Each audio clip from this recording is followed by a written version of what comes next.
Like every other form of Marxism, critical race theory is a weapon, and it is a tool that leftists use in order to convert violence and whining into power. It is driven by a contradiction, acceleration, and annihilation. As faithful Marxists, critical racists want to destroy the world as we know it, and it is not hyperbole.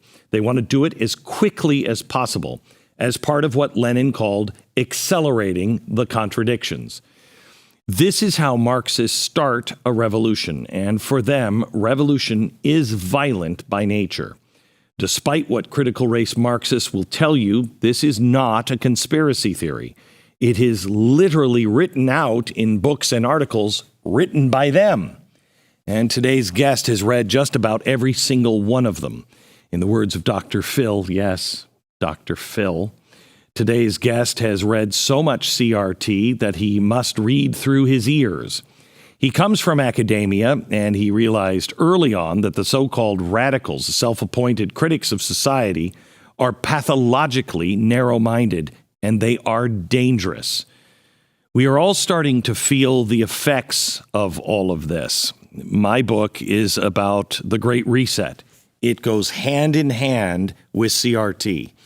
Today, perhaps for the first time, you will understand how the noose is closing around the neck of freedom all over the world. And we must pay attention quickly. Today's guest fights back.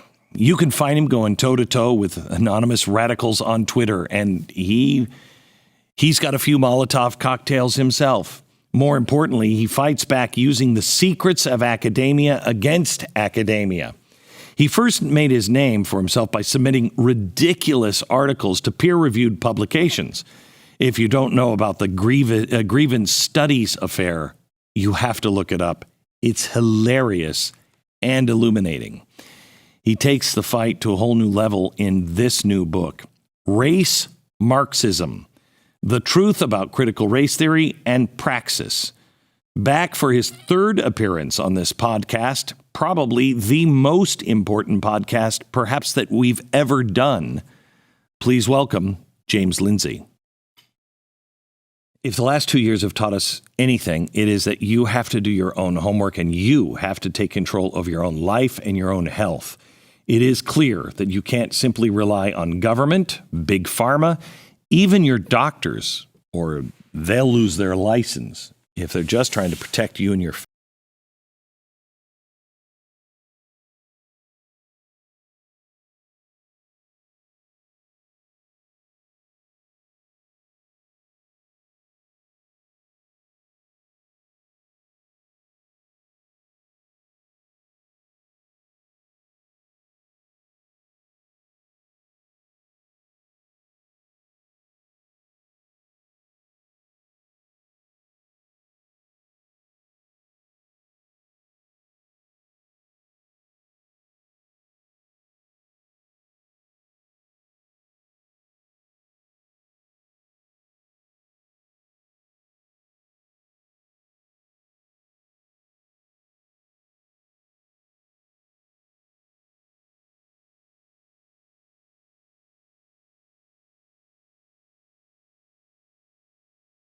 More than ever, we need preventative medicine. We have to take control of our own health and our family's health. Z-Stack is formulated to help combat any and all variants as well as the flu. So stay ahead. Just go to zstacklife.com/Beck.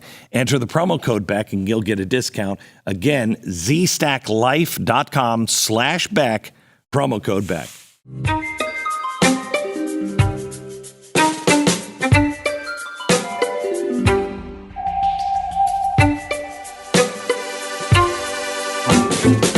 James, welcome back. Hey. It's always good to see you. Yeah, for sure. Yeah. You're very busy. You're very busy. I am very busy. You wrote a book called Race Marxism, which I find fascinating and really important. May I just quote here? You want to offer analysis humbly to the world and free citizens as a means of understanding and resisting this terrible ideology. at a crucial moment in history where it threatens us all in a way far bigger than most of us realize. Quoting, all existing deep entanglements with critical race theory are almost totally useless. They either come from biased cheerleaders who present it in an unrealistically positive light, or from naive scholars who can't see the ideological forest for the philosophical trees that compose it. This book is the first comprehensive attempt at a remedy to this civilization-threatening problem, and it has been written, perhaps, only just in time. Yeah. I don't think there's truer words spoken. Yeah, I realized that this book needed to be written last summer, and I sat down and wrote the bulk of the first draft in 10 days. I was so convinced that it needs to be said. It needs to be said now. How close to the edge are we? Because some people would say, come on, it's not that bad. It's that bad. We are very close to the edge, but I'm actually at a point of being somewhat cautiously optimistic. Me too. Now, right? So if we would have had this conversation a couple of months ago, it would have been a little bit of a darker. Me it's like, too. How close are we to the edge? We're falling off of it. Right.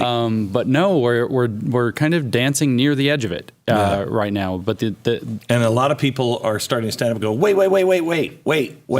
Yes. You know, I don't know if there's enough. And if they really understand what they're up against, but they're beginning to at least sense it.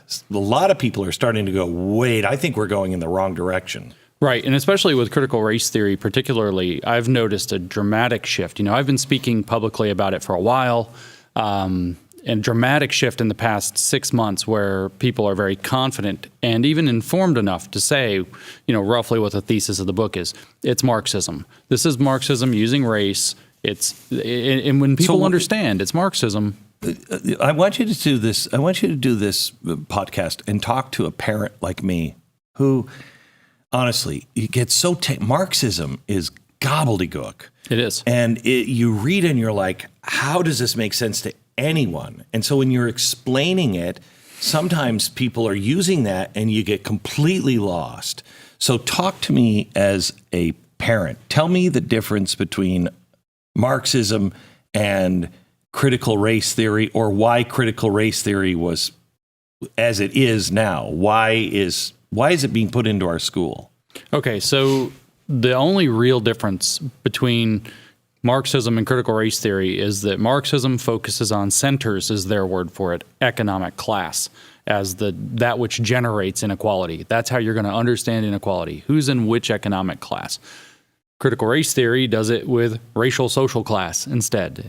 And Marx, when he did this, it was because of the class he thought the underclass would rise up. But America showed that no, the underclass can rise with the rising ships as well. Right. And so it kind of fell apart. So when did they switch to, instead of those classes, when did they switch to race? The 1960s is the beginning. By the end of the 1970s, it was kind of a done deal.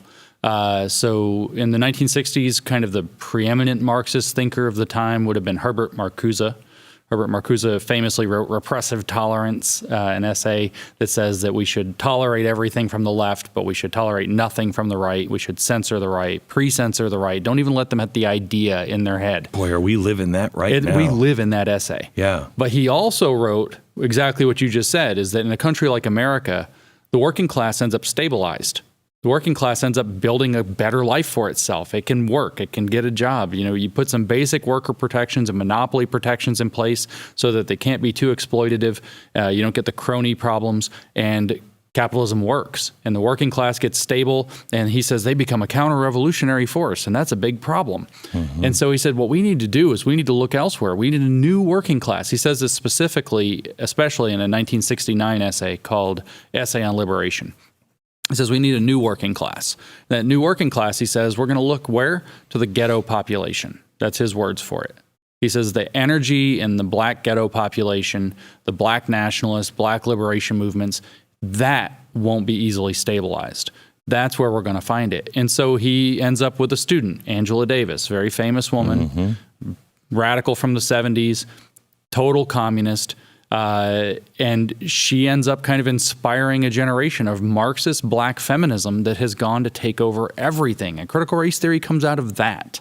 So the shift was in the decade following that 1964 book or 1969 essay, depending on which very influential thing of Marcuse's you want to point at.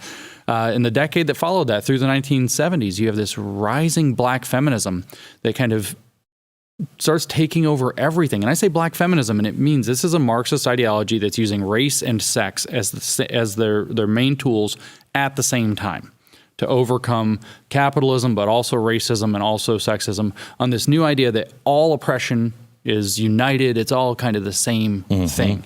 You can't talk about class without looking at race, without looking at sex, and they all intersect with one another.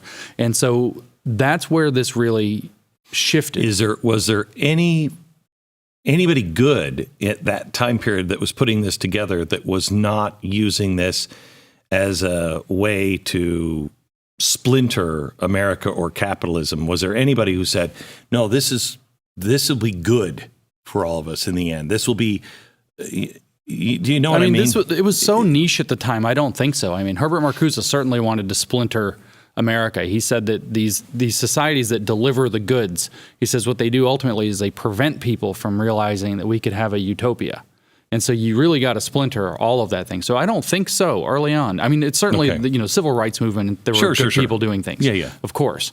But as far as what was the kind of genesis of this new identity-based Marxism or identity politics-based Marxism, no, I don't think so. I think the goal was always to, whether it's splintering or not, but to gain power, gain power for themselves. Do people, leaders, do they really think that the utopia is going to happen this time? I know a lot of useful idiots do, but over and over and over again, it leads to massive death and destruction and starvation and you name it. Do they actually believe, or do they know they're only positioning themselves for power? I look at people like Bill Gates and Klaus Schwab at the World Economic Forum, and I think that they're probably true believers in very significant ways, especially Klaus. I think they believe that what's hindered, if you read the Marxism through the 60s, you get this sense that what hindered the Soviet Union was that it lacked the technology necessary to meet the production levels necessary to have a thriving society. Capitalist society found production, but they have all this exploitation. And that was the big question that they were wrestling with. And so now with the advent of AI and with, all of these new machines and robots and self-driving vehicles they want to unleash, I think they actually think we can pull it off now. That, the AI can predict distribution to get around the information problem that von Mises pointed out and said this is why communism and socialism don't work. Planned economies don't work because there's information being exchanged between the people engaging in a market. And without that information, you don't know what goods and services are needed. So you have huge excesses of, say, steel or huge deficiencies of, say, bread, and it doesn't get worked out. But with super advanced AI, well, they can predict what you want and give you an advertisement for it before you even know you wanted it. So I think that there are people, these kind of highly technologist types, who genuinely believe that they're going to pull it off this time, that we now have the necessary technology to make it work, not understanding that human beings are still human beings at the bottom unless the full Marxist program is brought to bear, which is to remake humans to need different things. Well, they are doing that. That's the goal. They are doing that. Transhumanism is the end of that, but it's frightening. Okay, so when did because people are always like, you're talking about critical race theory, that's just something that was developed in Harvard for law, and it's not. Tell me the truth and how to argue. What do we say when we're talking to somebody who's saying that to us? They say in their own words that that's not the truth. You pick up, for example, there's a book called Critical Race Theory, An Introduction. Okay. So this book was written in 2001 on the high school level, has classroom exercises in it. Okay. And in the second paragraph of the book, they explain this critical race theory started in law and rapidly spread beyond that discipline into education, into politics, into voting strategies. People didn't know Stacey Abrams gets mentioned right there in the book. So it very rapidly, by the 90s, at least, had completely metastasized into virtually every field it can colonize. It had made its way into virtually everything. So yes, it's true that the earliest books that we would consider in the critical race theory pantheon were from Harvard Law. Derek Bell's Race, Racism, and American Law in 1970 is really considered the first book in the subject. And he's trying to critique, desegregation of schools, Brown versus Board of Education. He's trying to make more room for not just keeping affirmative action, but to increase affirmative action. But at that point, it was very legal and very material, and it hadn't blown out into this kind of huge cultural phenomenon.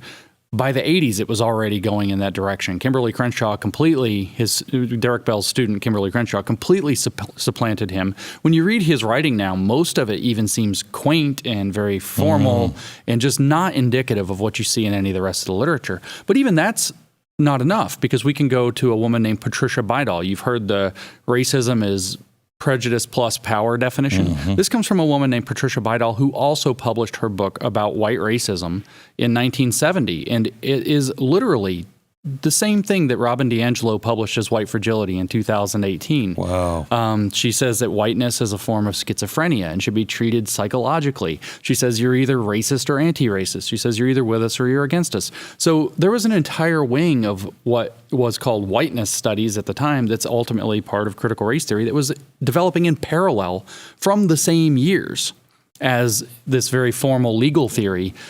It just happened that it exploded out of the legal theory, the legal architecture, because that was the movement that the critical race theorists were able to conquer most effectively first.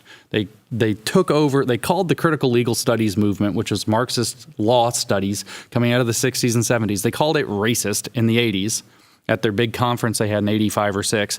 Called it racist, huge fight.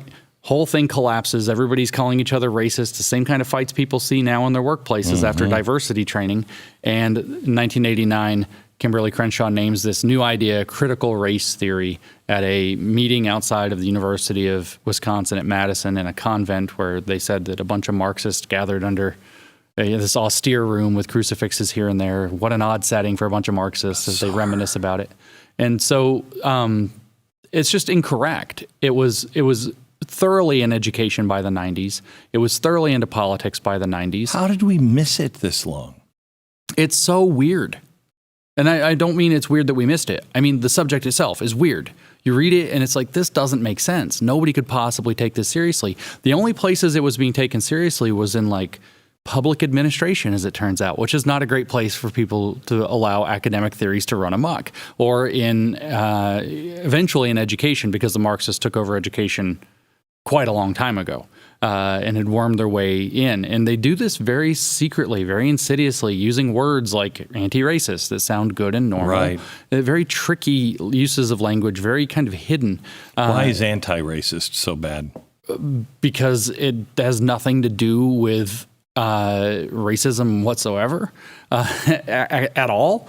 The definition of anti-racist is somebody who agrees with critical race theory.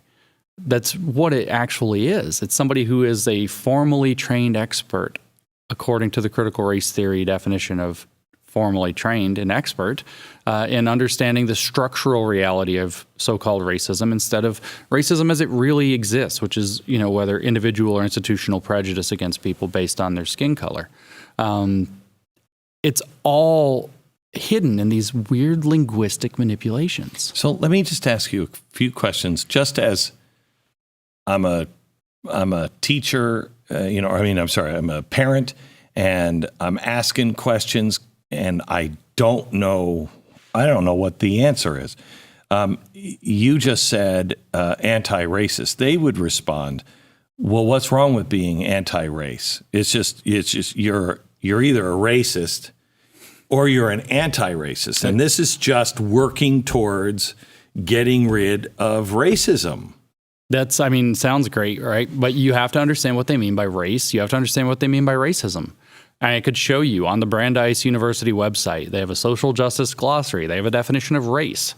It says, I can paraphrase it pretty closely from memory. I don't have it perfectly memorized, but it's a surprisingly seductive, they say, designation created by white people originally from Europe that holds up white people, the white race, as the archetype of humanity for the purpose of oppression and maintaining their own privilege. And so they've got a politicized definition. So when they're talking about race, they're talking about something very different. When they say this is just about ending racism, they think of racism not in terms of somebody having, hateful or ignorant views based on skin color or ethnicity. They're thinking instead about a structure that they believe that white people organize society for themselves to their own benefit, in the same way that the Marxists believe that capitalists organize society unjustly for their own benefit to be able to dominate everybody else. And they created this system that's self-perpetuating and, in fact, it self-hides or hiding. It disguises itself so that people can't see it unless they're specially trained to do so. So when you say that you're anti-racist, what that actually means is that you are actually disposed against the entire existing system. Everything from all men are created equal is to you have certain rights endowed by your creator that are inalienable is on the chopping block. In fact, Critical Race Theory and Introduction on page 23, I happen to remember that, it says specifically, critical race theorists are highly suspicious of another liberal mainstay, namely rights. They are suspicious of rights in general. They don't believe people are created equally. They believe that the kind of is a fundamental blank slate picture of people we are, but that society is not equal. So society is automatically structurally conditioning everybody to be privileged or oppressed in whatever relationship you have to this structure. And so what they're talking about is something completely different. So you ask, how did we miss it? Because I just had to spend 4 minutes explaining to you what they mean by a word you think you already know, that you'll never ask about. Of course I want to be anti-racist. Next, nobody's going to say, what do you mean by that? Playing devil's advocate. Yeah, but that's not what I mean by that. And that's not what we're talking about. That's, critical race theory, fine. But that's not what I mean by that. What's the danger of me being anti-racist? Well, the only danger, because it depends on what you mean by it, right? So the only danger is that when you use that word and you think you mean one thing by it, the activists who are writing the policy, who have wormed their way into positions of power, mean something very different. Yeah, but I'm just recognizing my privilege. What's wrong? You don't think you have privilege because you were white? You don't think that gave you special privilege? Come on. Yeah. So what's privilege then? You have to, again, it's these very subtle terms. What is it? What is privilege? Privilege is your golden ticket to owning bourgeois racial property or bourgeois property of any other kind, to use the Marxist words for it. Whiteness as property is a paper from 1993. They consider whiteness as a form of property, that white people and the people that they designate are the only people who have access to it. It's like a form of private property. What is it is whiteness as property is by Cheryl Harris. What does that mean? Whiteness as property? It's cultural property that in particular includes, she goes through this whole 60-something page legal argument about what property rights are and says that whiteness functions that way, giving yourself access to the, say before the 13th Amendment or the 14th Amendment, 13th Amendment, white people had certain access to society, right? And the 15th Amendment gave them gave everybody the right to vote. So having the whiteness card gave you the ability to vote before the 15th Amendment, before to not be a slave before the 13th Amendment, et cetera. Later, whites only train cars, whites only classrooms, whites only, facilities, whatever it happens to be. Being white gave you special access. And then after the civil rights movement, they believed that, well, there are people who don't have to think about their race all the time. Their society's not reminding them of race all the time. They get to just be default people. And then there are all of the racial minorities who have race put on them all the time. You can't just be a man, you have to be a black man. You can't just be a man, you have to be a Latino man, or whatever else. So the race is being imposed upon them. And so what they think is that whiteness is like this golden ticket. You're not going to be discriminated against. You're going to get to go out with the guys. You're going to get to, the promotions at work. All of the best stuff in culture is reserved for you, not for other people. And whiteness operates like a form of property in that you own it and you can exclude other people from it. That's the key provision that Harris brings up, is the fundamental right to exclude as being a property right. If I own, this book and you're like, I'm going to give me your book. I say, well, give me my book back because it's my book. I can exclude you from owning the book because it's my property. Well, it's the same thing here. I can exclude you from the good parts of society. And they point to where the Irish and the Germans were made to be, in critical race theory introduction, they say, well, Irish and Germans weren't white until the Democratic Party came along and said, you can be white if you vote Democrat. That's in their book. It's kind of funny. Yeah, I don't recall that portion of history. But they said that the whiteness was expanded to certain people, but not others, because of the politics that they were going to embrace. So here's where it gets confusing to me. Let's say I buy into that. Yeah. In this theory, two wrongs make a right? Because they're doing, to be an anti-racist, you have to be racist. Right. You have to be race conscious and you have to intentionally discriminate. Their justification for this, you are correct, but they wouldn't see it as two wrongs making a right. What they would see it as is, you could imagine societies like this table, they think the table's tilted. White people get all the advantage, they're uphill, and everybody else, all the bad stuff runs down. So the table's actually tilted. So what they think they're doing is putting levelers under the other side to bring it up to where it's flat. But in fact, that's not what is happening. But they actually believe, and that's their phrase for it, that they're leveling an unlevel playing field. But there are ways to level. Affirmative action was one way. I disagree, at least today. Yeah. May not have in the 60s, early 70s. But that was leveling the playing field and say, let's correct this. We've been in a corrective mode for a long time. And in fact, I mean, at least I felt like we were getting better as a nation. And this generation now that only sees race, they didn't see race, My generation, we saw things as race. Later, that was all just disappearing. And now they've come in and reinforced everything is only about race. Yeah, I think that you are correct. I totally agree with everything you said. And I will point out that this legalistic side of critical race theory that we were talking about previously, actually, if you read their writing, they're very clear. They wanted to not just keep affirmative action going. It was turning out, they tried it. They were saying it was less necessary. People were walking it back through the 70s. They wanted not only to keep it going, but they wanted to increase it. They wanted it on an increasing trajectory. There are arguments about, well, we can do affirmative action and it should run out after, say, 20, 25 years or whatever. And they said, well, that's white supremacy. And what it was is they found a tool that allowed them to keep banging for an entitlement. And they just kept banging at it and banging at it and banging at it. Meanwhile, the Marxists are coming up with all this cultural Marxist theory using identity politics that's kind of fusing into all of that. And that's where the real Marxism side comes from. And it's no longer about leveling the playing field, except in their own kind of fever dreams about how society works.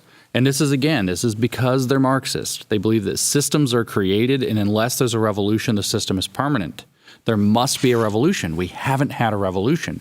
So the system that enslaved people must still be. All the time. Is that why they're calling people names and just kicking them down? Because they want a revolution. A hot revolution? They will take a cultural revolution. I mean, Marx said that violence is the midwife of revolution, but if they don't have to fire a shot and they could do it in a velvet style, I'm sure they would. So they want a complete handing over of the reins of power to people who think like them, to establish a dictatorship of the anti-racists that will enforce equity until it becomes spontaneous, at which point we will have justice. All right. So before I move on from this kind of, because I need to take a next step with this, let's just park here for a second with Martin Luther King. Uh-huh. Everything Martin Luther King said and did is now nonsense if you're into critical race theory. Yeah. They claim to love him, but... Well, they like his radical stuff that he said where he blamed the white liberals for dragging their feet. They like the extortion racket. When his most frustrated moments from Birmingham jail or whatever, they like that stuff. They don't like I Have a Dream.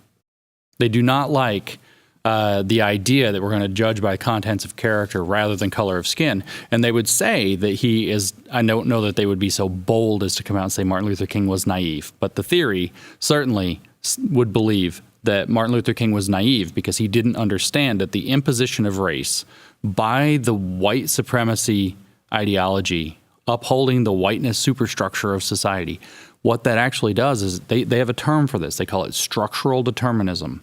The structure of society, which they think it's a fundamental organizing principle of society, is that racism that benefits white people. And so that exists. That's the system. And we could get very Marxist theory with it if you want to go deep, if it's up to you. But that conditions the limits of who you are, who your character, what your character can be. And so if you're white, you're brought up in a condition of privilege. And so your character is stained by the impacts of living in racial privilege. If you are not white, then you are put to the constantly reminded of your race, and your character is actually shaped by this racism that you don't want, that's being imposed upon you by a racist structure of society. This is, like I said, called structural determinism. You are morally determined by the structural reality, as they would call it, of the world, which is conditioned by the fact that there's a racial upper class and a racial lower class in dialectical opposition. I told you, we can go deep. And therefore, you can't judge somebody by the contents of their character without taking into account the fact that society is shaping their character for them through the structural determinism, because this is how Marxists think about the world. Everything's a structure, and the structure is permanent until revolution. And so Clarence Thomas is bad. Why? Because he doesn't. So Ayanna Pressley famously said a year or so ago that we don't want any more black faces who don't want to be black voices. We don't want any more brown faces who don't want to be brown voices. So structural determinism shapes your character. And if you have your shaped character, this is a term in their own books. It says it gives rise to a unique voice of color. The critical race theorists have figured out what the authentic expression of what it means to be every single race in this structural racist situation that they think characterizes the world.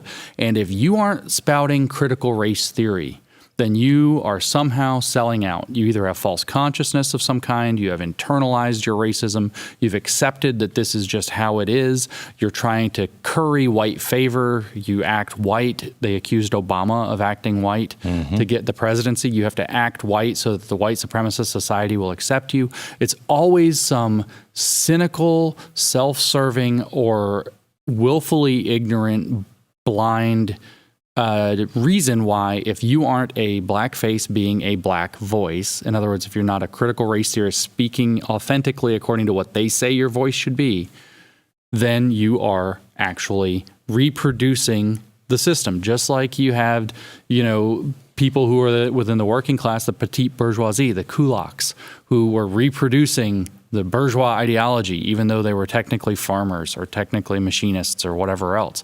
It's the exact same mentality. So Clarence Thomas or Larry Elder, who's now the black face of white supremacy, they're not saying critical race theory things. Therefore, they are not authentically representing their experience and the structural reality of white supremacy. Therefore, they are actually upholding white supremacy, keeping the system in place, and then that makes them the enemy. This is just evil. I can't think of something more evil, really, except the transhumanist stuff. Yeah, and that we'll hopefully get to a little bit of that. How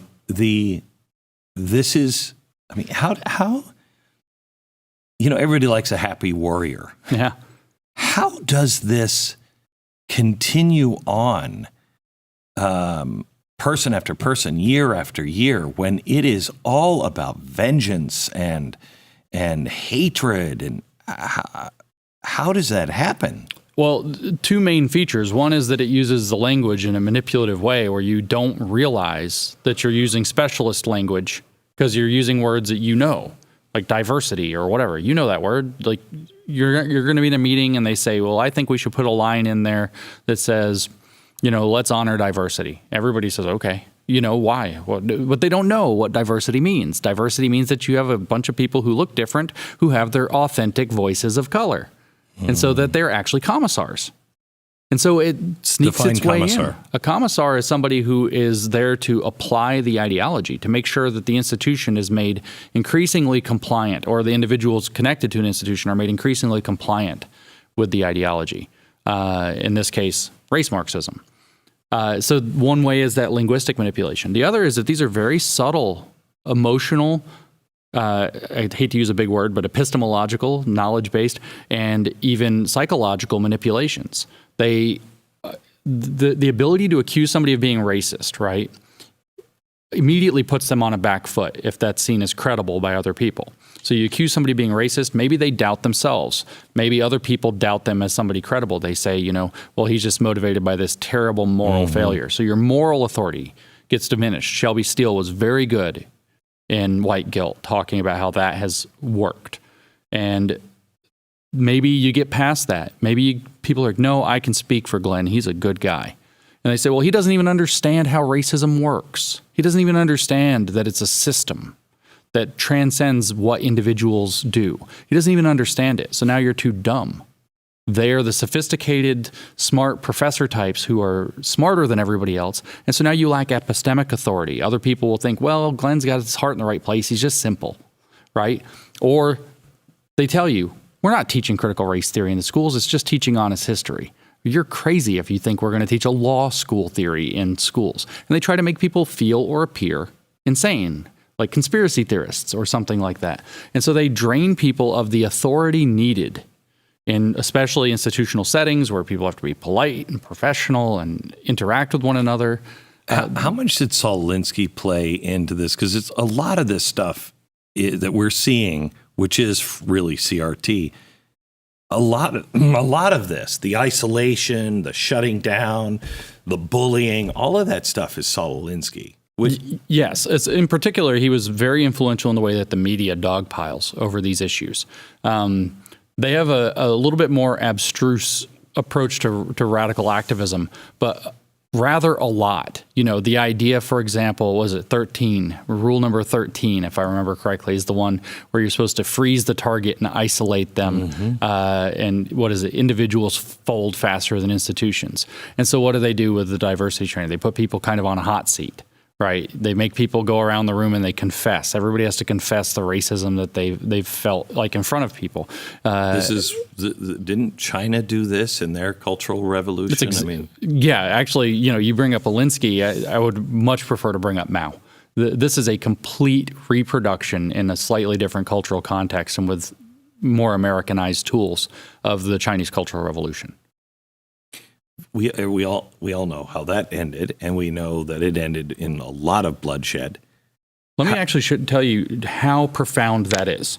Okay. So Mao separated the people into 10 classes, right? 5 of them are categorized as black, and those were bad. Those were people like landlords, rich farmers, counter-revolutionaries, just bad elements, I think, or bad influences. So that's us, I guess. And then the red categories were things like, peasants and laborers and revolutionaries, communists, things like this. And he creates these 10 categories of people. And so if you're a kid coming to school and your dad owns, some property, oh, you're the son of a landlord. Black identity. But if you become a revolutionary, you can become a red identity. And what do we do now? Straight white male, black identity, bad, privilege. You have these privileged identities. But imagine if you were bisexual, or imagine if you transitioned. Now you have a white or a red identity. Imagine if you became an ally. You must become an ally. Allyship is key. Red identity. It is a perfect reproduction of Mao's Cultural Revolution. They bully people based on identity categories. They're straight, white, male, etc. Fit, they've got the whole pantheon of identity categories, mentally healthy. And then they tell you have different pathways out of that bullying. We're going to bully you. We're going to tell you how you're privileged, how you're bad. You need to check your privilege. But over here, you have all kinds of things that you can adopt. You can become an ally. You can show up to all the meetings. You can become an activist. You can adopt a trans identity. And you just see this incredible pressure into the revolutionary identities. It's not enough for you to be trans, though. You have to be politically trans. It's not enough for you to have black skin. You have to be politically black for it to count. You have to be a black voice. And it is a perfect reproduction of Mao Zedong's Cultural Revolution program. That ended in a lot of bloodshed. Nobody knows how many, but maybe 100 million or more. How does this one not end in that? If it keeps going, one of a few ways are the only ways out. One of which is that the scary oligarchs swoop in and basically shut it down once they figure out that enough chaos is happening that they can take over. And do you think that the critical race theorists who are wholly disruptive are going to get their way? No, they're going to get put in their pod with a low social credit score until they play along in a unity program that they unroll connected to their social credit system eventually. That's one way with no bloodshed. Another one is that it gets pushed back. But if it continues, people will die, and people are dying. This is already happening in medicine. They're already prioritizing medical care based on race, using critical race theory as the logic. Our medical journals, the New England Journal of Medicine is probably the worst. The Lancet is pretty well contaminated. Boston Medical Journal is not as bad. But these major medical journals are now, I mean, you remember the fake papers that I wrote a number of years ago. I read the things that are in medical journals now, and I think, we couldn't have written that. Like, that's so preposterous. But these are medical journals. And people not just will, but are dying. People are being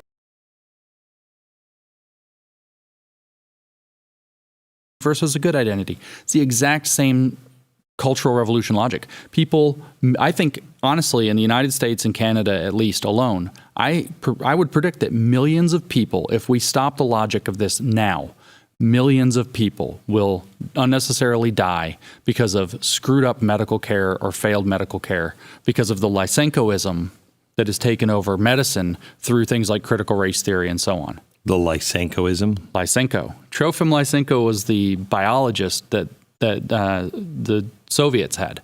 And he believed in a crackpot theory of how plants grow. He thought that if you put a whole bunch of plants close together, they'd cooperate better, they'd share resources, and in fact, crappy things like corn would turn into good things like rye through the Soviet cooperation. And millions upon millions starved. And if scientists tried to challenge him and said, this isn't how biology works, this isn't how agriculture works, they killed those people or threw them in a Siberian gulag or something like this. And so I think that, how does this not end in massive bloodshed?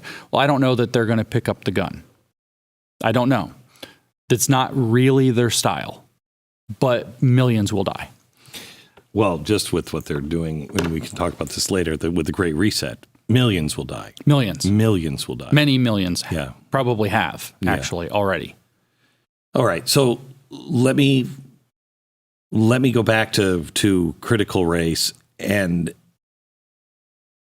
race Marxism seems to be using a few things. I'm not sure which one is using the other. I thought for a long time it was Marxism that was running this and all these crazy Marxists. I think they're useful idiots. I think the governments and the powers that be, and mainly the corporations, which I've always trusted. Yeah. I've always hated it. I work for the corporation, AKA the government. Those dystopian movies, I've never believed that. Yeah. There's no doubt about it now. I know. So how is this? I mean, they're using, I guess, the Marxism to destroy capitalism, but then at some point, everybody's going to realize, oh my gosh, they've made themselves the lord and the lady of the manor, and we're the serfs. And so is that guy from Antifa, if he's still around. Yeah. So is the Marxist professor. They're all in the digital gulag together. Yes. In fact, I now think there's a circle of useful idiots. In fact, I don't think there's a lot of difference. I thought I hit the point where I thought this was the Marxists. Marxists have figured out how to use race to destabilize society. And then I look at the World Economic Forum and look at the corporations, and they're all, Coca-Cola is telling us that we have to be less white, straight out of Robin DiAngelo. And but that's fascism, public-private partnership. That's fascism by definition. So you've got the governments and the NGOs and the corporations doing working together so that each can do what the others can't to exert control. And now I'm going to maybe blow your mind, because I understand this as a religion. And if it's a religion, they obviously have high-level theological views, including about eschatology, about the end of the world, about how they're going to achieve their utopia ultimately. By the way, the revolution is rapture, if you need a parallel. And then there's a tribulation, and then eventually you get to heaven. But the kingdom, I should say. And so anyways, I now think that what happened is that the Marxists figured out that they had to incorporate dialectically everything, dialectical materialism. The dialectic is their program of taking opposites and incorporating them and pretending that they have been brought into one higher level concept.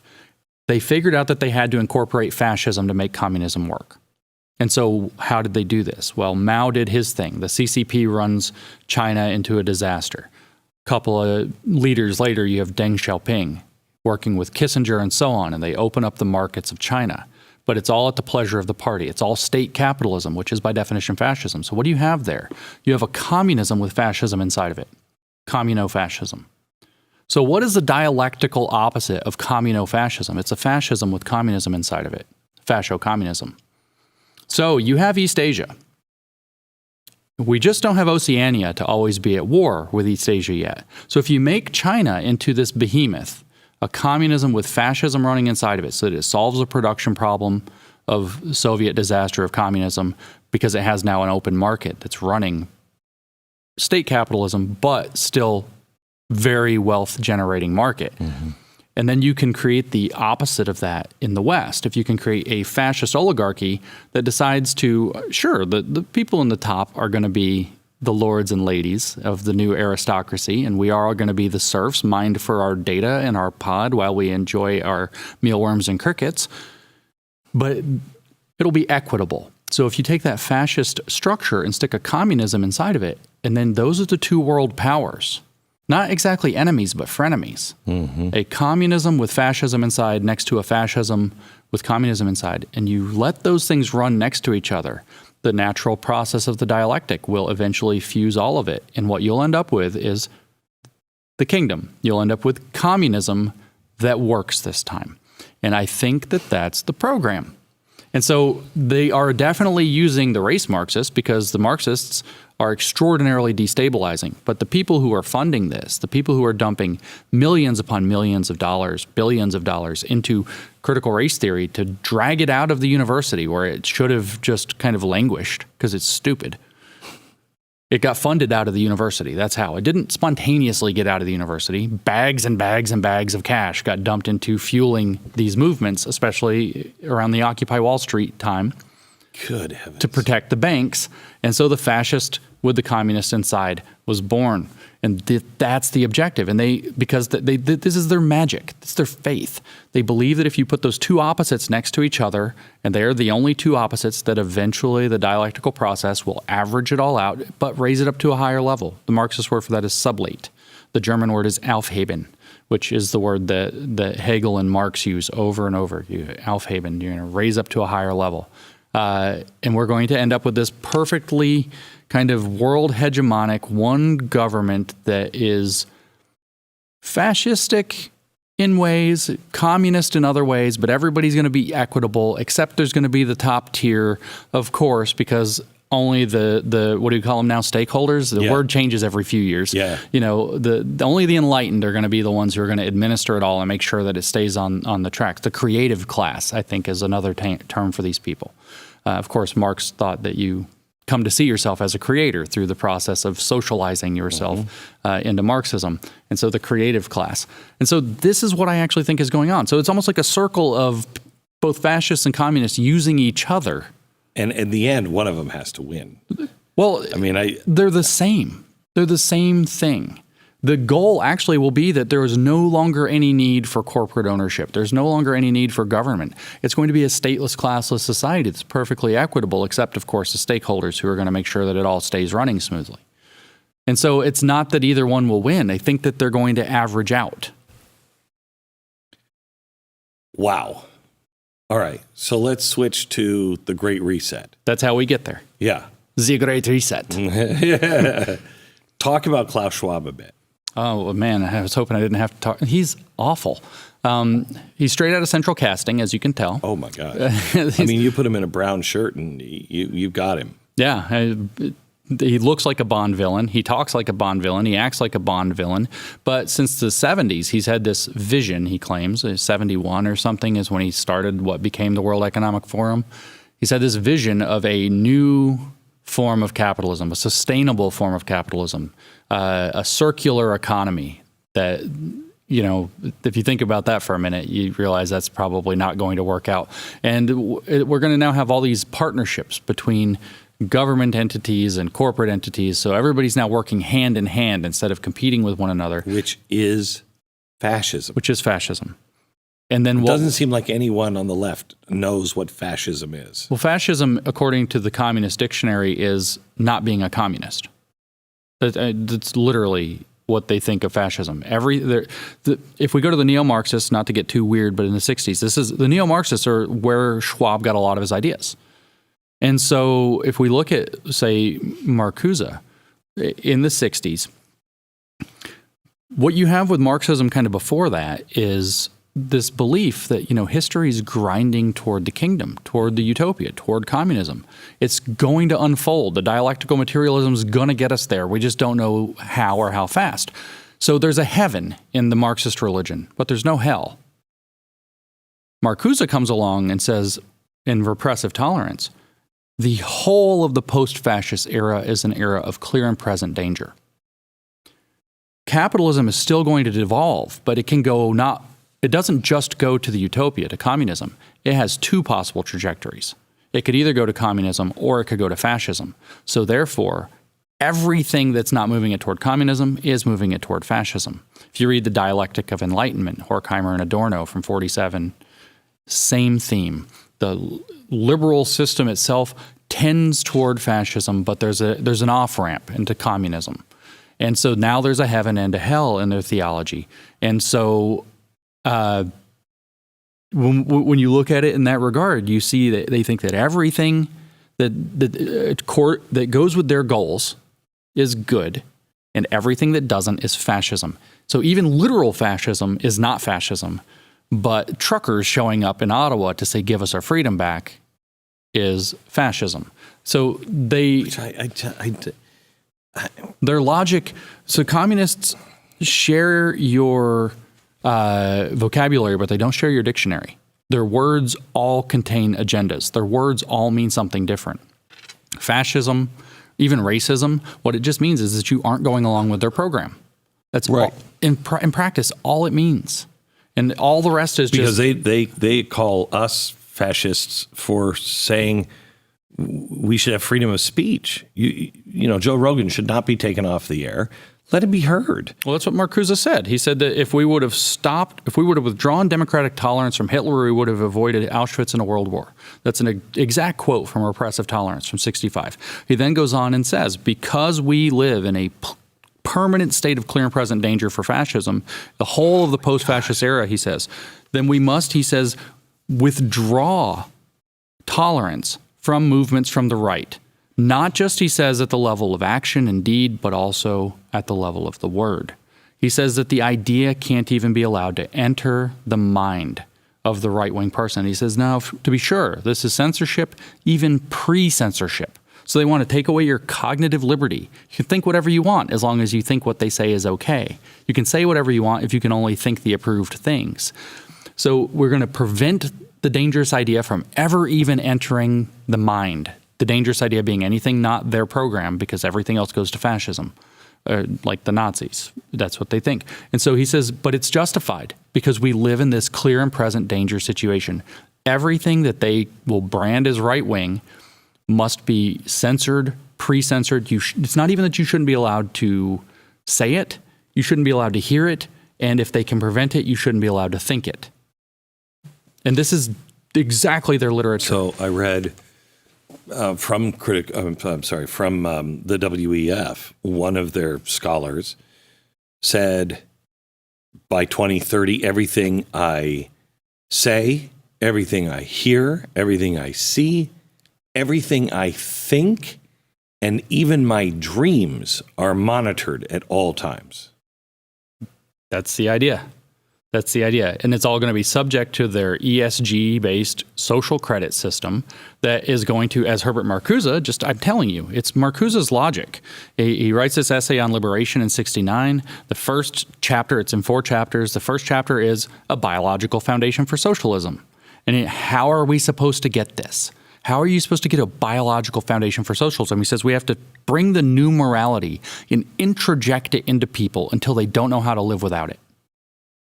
And so you condition everything that they can possibly consume, everything they read, everything that they see.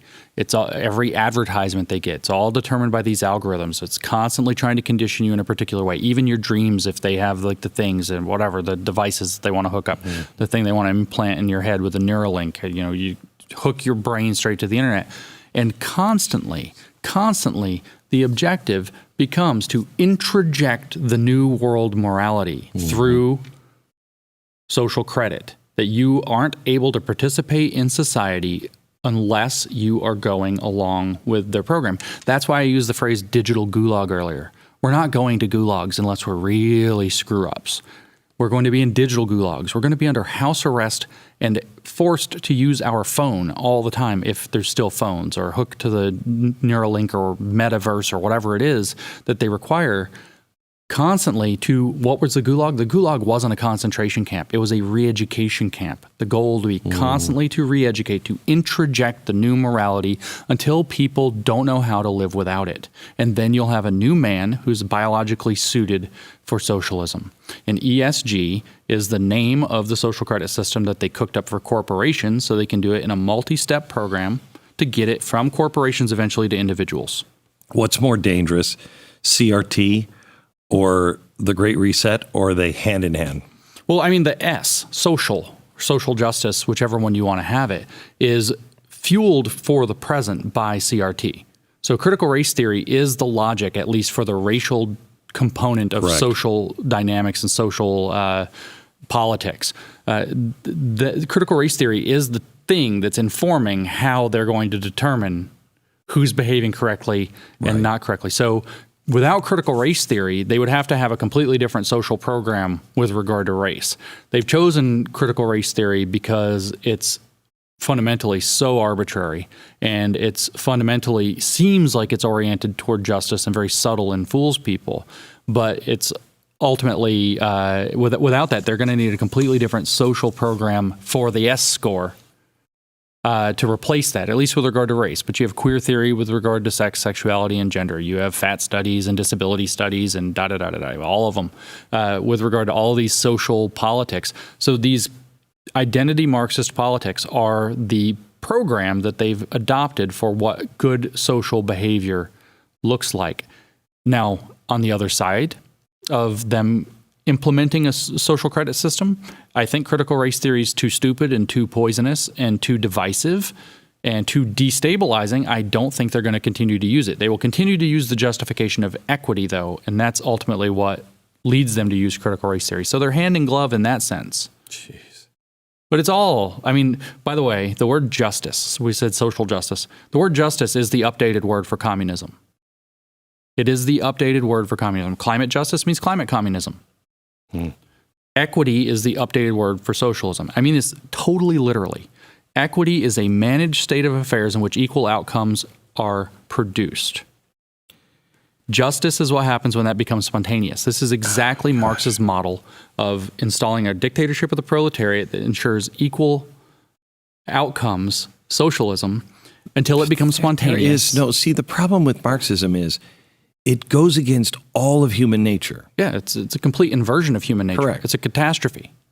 So you're not optimistic that this works at all, right? Oh, it doesn't work at all. Yeah, it will not work. If implemented, it will not work. And how long do you think? I mean, first of all, do we beat this before it happens? We should.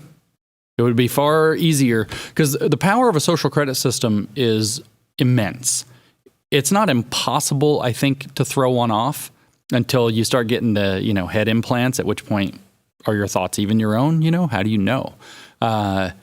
It's not impossible to throw it off, but it's way easier before they have that tool of social control than it is after they have that tool of social control. So how do you stop it? Well, right now, there's not much of an individual social credit system, which means ultimately the individuals who run corporations can still make decisions. And that I bring up corporations specifically because corporations are where the ESG is actually applied. We have a corporate social credit system. The way that it works is it gains you access to asset management, investment money, blah, blah, blah. That's not set in stone. There are other ways that can be done, but it takes people with courage to stand up and say, this is not the road that we need to be going down. This is not actually best practices, and we don't need to be governed by technocratic stakeholders who are going to decide what the correct corporate policy is for us, from Davos or wherever. And so throwing it off there is a starting place. Now, are we going to find people with courage? Probably not. They probably signed things that make the courage hard to find. But that's where people who have access, say, perhaps senators or something like this, start asking the kinds of questions that need to be asked. What did you know about this, and when did you know it? Did you go into a huge mortgage with people knowing that financial instruments and ownership are going to be destroyed in 5 years? I think they do. Because that's fraud. And what was it? Edward Dowd, he worked for BlackRock, right? He's recently did a podcast, I think, with Steve Bannon. Mm-hmm. And so he's coming out and just saying a lot of these kinds of things. Correct. And he's, of course, saying that this is a terrible thing to do. We don't want to go this way. And ultimately, he said also, though, that fraud or corruption is the legal leveler. All of the stuff that has legal authority behind it loses it if it's shown to have been done in fraud. And so getting that exposure can break everything. What did what did the lenders know? Car manufacturers, did they know that we're going to go to self-driving autonomous electric vehicles, but they sold you a car on a 5-year lease anyway? Did they know that? If they did, they entered into a fraudulent contract with you. You were not given the information that you should have been given. Of course, we're going to see all kinds of fraud is going to bust out around these pharmaceutical companies. But the big ones right now are going to be, of course, the major industries and the finance sector overwhelmingly. And perhaps, I don't know what levels of fraud and collusion you have in big tech, but they're colluding straight with the government. I have a theory on this, that, the reason why we're talking about basic minimum income is not about communism or Marxism. It's because tech knows what's coming. The fourth industrial revolution is happening right now, yes. And 2030 it will be turned inside out. People won't know what to do. How do I retrain? 40% of the jobs are going to be gone. We'll have a loss of meaning, everything else. And when that kind of stuff happens, there's people look for somebody to blame, and it will be tech that they blame because they'll see tech taking their jobs. Yes. Right now, the politicians and the banks know we have screwed this up so badly that they're going to come for us. Yep. So they go to tech and say, protect us now. We'll work with you. And you protect us now, and you silence that stuff, because after they're done with us, they'll come for you. Yep. So let's just lock it all in place. No, I think that this is correct as well. I think this is why they've pulled the trigger kind of as clumsily as they have. Actually, it's so kind of glaring. This could have been done much more smoothly and much more secretively.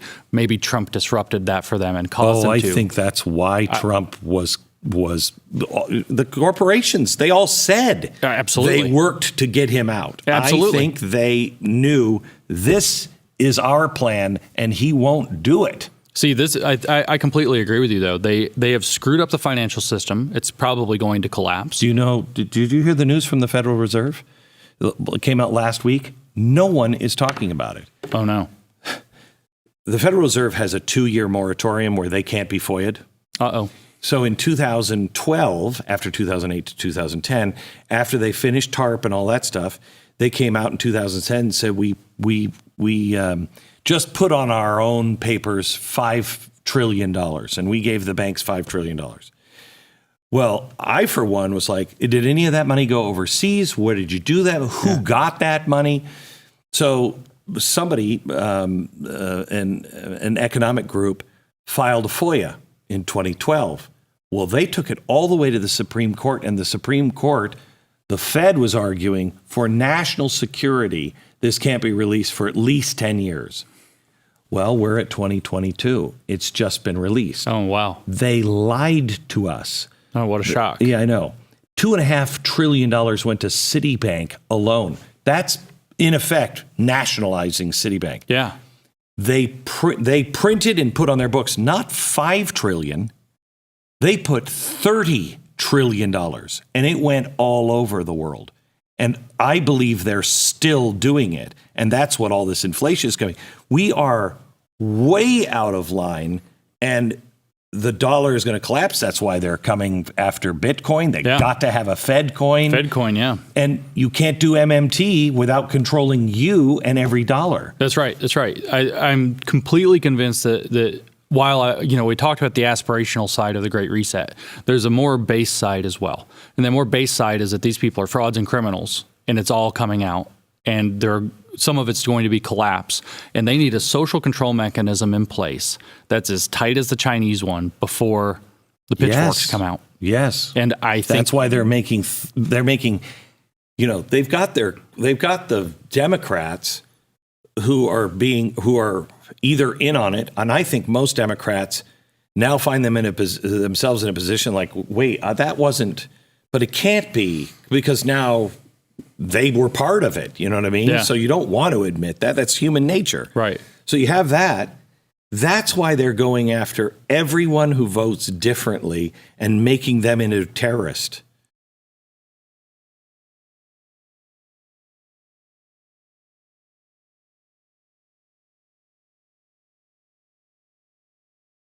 Yeah, they know. I have this really bizarre belief, not to get too theoretical out of that. I don't believe that we ever actually had a marketplace of ideas.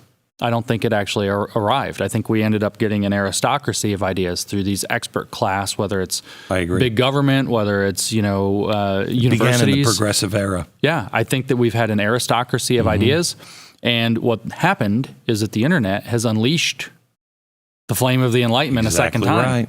And I'm telling you, these people are frauds and they're criminals and they're jokes, and it's coming for them. They are going to lose all of their power. They're going to be exposed for crimes the likes of which we've never seen in human history. You are 100% right. This, I believe, is the biggest crime in all of human history. It's like 5 of the biggest crimes in human history mixed into one. Yeah. And when it all hits, if they don't have us all in cages, they're in trouble. They're in a lot of trouble. They're in a lot of trouble. And if they do have us all in cages, we're in a lot of trouble because I saw this. I don't know if you saw this clip from the World Economic Forum. One of the elites said, we did this study, and the good news is the elites trust the other elites more than ever before. Yeah. But the others don't trust us anywhere on earth. Yeah. You better have a rock solid prison everywhere. Yeah. Because there will be a revolution. Yeah. That's exactly correct. That I put that video on my own Twitter, even, and just I guess I don't have a little account anymore, but it's getting there. But it had something like way over 1 million, maybe over 2 million views on just from my account alone. So people have seen this. People know that it resonated. Why? Because the elites think that they're better than everybody, and everybody realizes that now, and we don't like them. We don't trust them at all. I think I put your book in the same category as mine, as a Rosetta Stone. Once it clicks, it's, red pill, whatever you want to call it, you're like, oh my gosh. And everything makes sense. It all makes sense. Everybody's walking around like they're taking crazy pills. Yep. I actually think this book is going to be the last necessary word on critical race theory. It's not an interesting subject. As somebody who's read like virtually all of the major works in it, it's not a very interesting subject. And once people understand that it's actually just Marxism and its point is to destroy society, and this book makes it very clear, it's so clear if you would just read the goals of BLM. I know. Right? I know. Just read the goals. Well, I'm not for all that. You're marching with them. You're marching with them. You're funding them. You're empowering them. Yeah. The corruption alone is sickening. Yeah. But their goals end the family. That's right. End the family. And that's a Marxist goal from forever. I mean, Marx himself railed on the idea of the family as a means by which the capitalism is reproduced. And you're seeing it with the education, Department of Education and all of the teachers. Yep. You don't have the skill to raise your child. What do you mean you want to know what we're teaching? Yeah. I mean, end the family. End the family and replace it with the government and the institution that they run, they control. They program your children to be that new man with the new introjected morals. It's incredibly scary that it's got to this point and that people haven't sounded the alarm and people haven't stood up. And also, I mean, the problem we face now is that people still don't name names. You can't just say they. Eventually, we name Klaus Schwab now. Klaus he gets Schwab, talked about. George Soros, Joe Biden, John Kerry. Yeah, but nobody talks about, for example, Gerald and Ronnie Chan. You've heard of the Harvard T.H. Chan School of Public Health, right? Which published, by the way, thanks to my trolling, a argument that 2 + 2 can equal 5, where people thought they might be overcounting. T.H. Chan School of Public Health, there's an expose in the Harvard Crimson written by a young person there at Harvard pointing out that the entire entity was funded on a single $500 million donation from Ronnie Chan and his brother, I think, or cousin something, Gerald. And it's named after the patriarch of that family. Well, these guys are movers and shakers and olives. Nobody talks about James Riotti and the Lippo Group. Nobody talks about these people. These people are dumping rivers of money into it. I just saw today, literally in the dressing room before I came out here with you, that the Chans, Gerald and Ronnie Chan, just bought another school of public health at UMass. $125 million more. The question always comes back to, why would they? They're making so much money. Why would they do anything that would hurt the system that they're rich in? Well, I mean, different beliefs for different people. But ultimately, if we go back to what at least the Great Reset is or represents, is to create a new economy that's perfectly stable and sustainable. It won't have boom and bust cycles anymore. Everything will be controlled. We were promised that smooth. in 1913 with the Federal Reserve. It's a complete crackpot.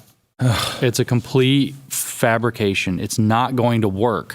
But it doesn't prevent the people who are pushing it from at least pretending that it'll work. Maybe I said they were true believers earlier. I think some of them are, or at least very hopeful. Mm-hmm.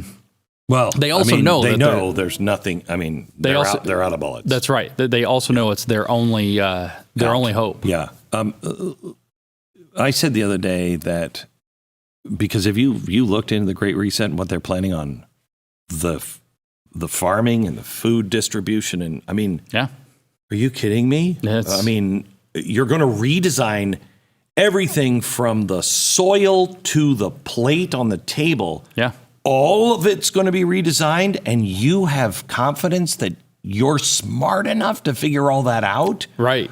In a few years. Oh my gosh, yeah. By 2030. While reorganizing fundamentally what it means to be human. Right. At the same time, while forcing people to live in smart cities and very high population density. And put up with brownouts and everything else that is coming our way. Yeah. Because we can only use green energy, which doesn't work. Right.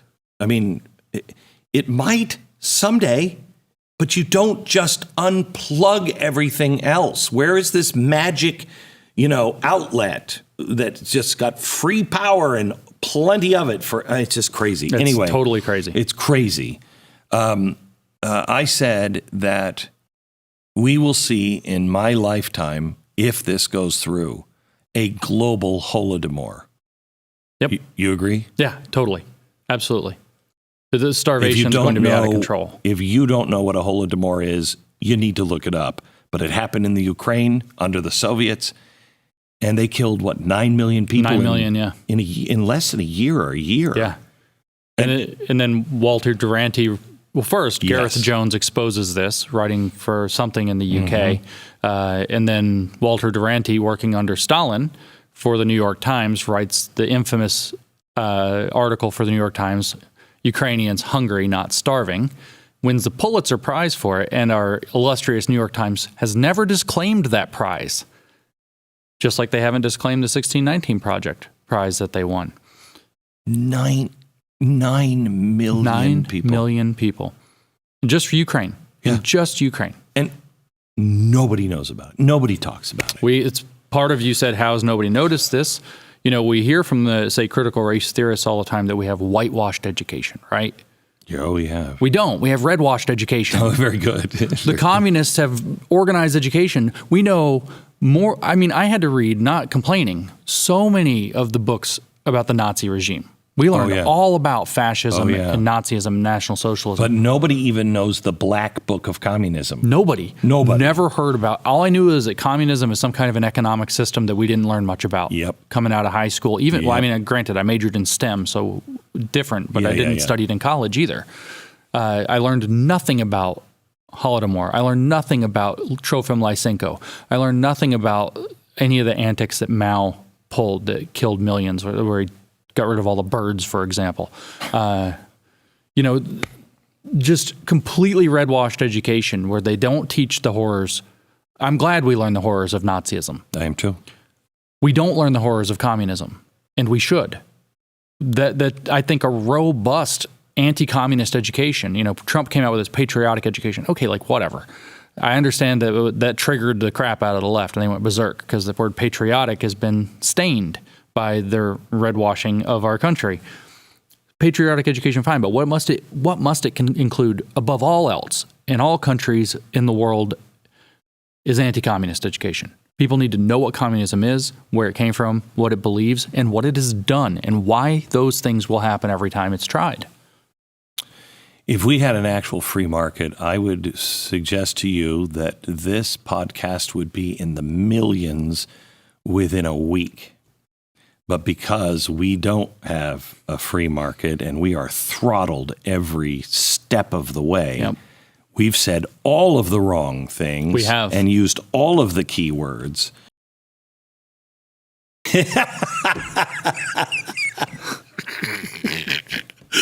Well, now you have. I saw the data today, though, the lockdowns, university study, I forget, John Hopkins maybe, showed 0.2% reduction in mortality for all of those lockdowns. 0.2% is the upper estimate for how many lives lockdowns that crushed the world might have actually saved. 0.2%. Well, but it was the people with Bill Gates and the World Economic Forum and all of those players that gathered, that gave the plan, handed it to the president. We just war gamed this. Yeah. It's truly frightening is last month same people just war gamed global economic collapse. Yeah. This is going to be triggered by a cyber attack. Yeah. How about that? Yeah. Yeah. Yeah, they war gamed that one too. Yeah. Yeah.